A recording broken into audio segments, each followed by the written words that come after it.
Evankeliumin 3. luvussa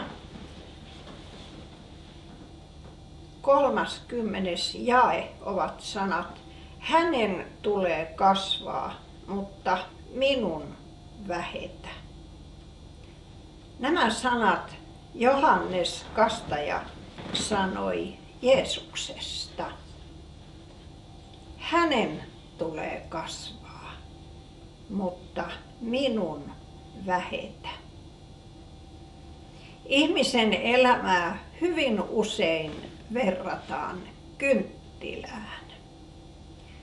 Silloin kun me synnymme, silloin meidän elämän kynttilä sytytetään. Ja vuosien mittaan tuo kynttilä kuluu pienemmäksi ja pienemmäksi.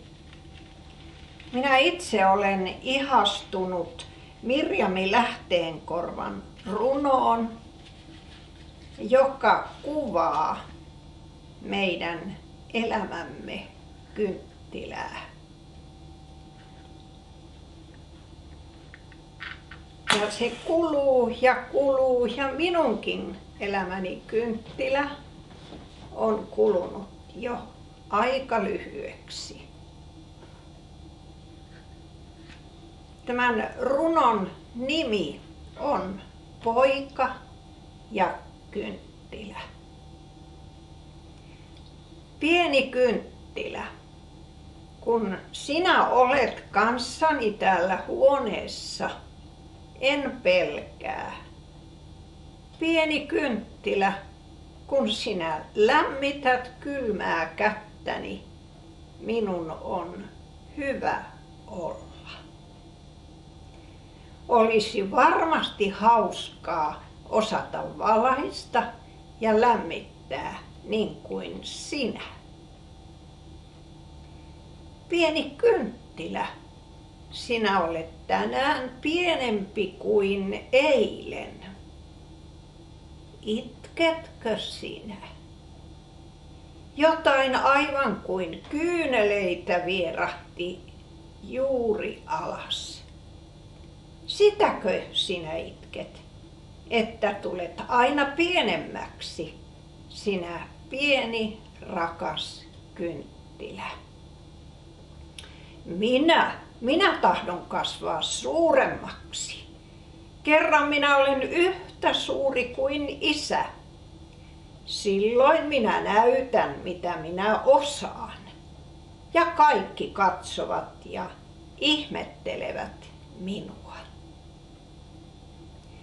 Pieni kynttilä, voi kuinka sinä raukka olet todella pieni. Minä sammuttaisin sinut, että et kuluisi aivan loppuun.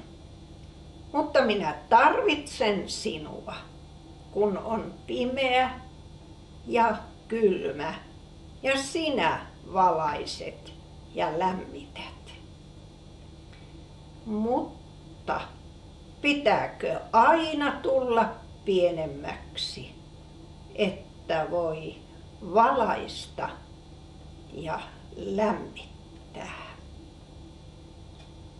Sinä ystäväni, joka kuuntelet ja katselet tätä ohjelmaa, minä toivon, että sinä löydät ennen kuin elämäsi kynttilä on palanut loppuun, että sinä löydät oikean tien, joka vie kotiin, iankaikkiseen elämään Jumalan luona.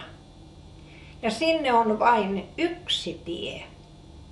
Se on Jeesus-tie, sillä hän on tie, totuus ja elämä. Ja minä toivotan sinulle oikein hyvää ja lämmintä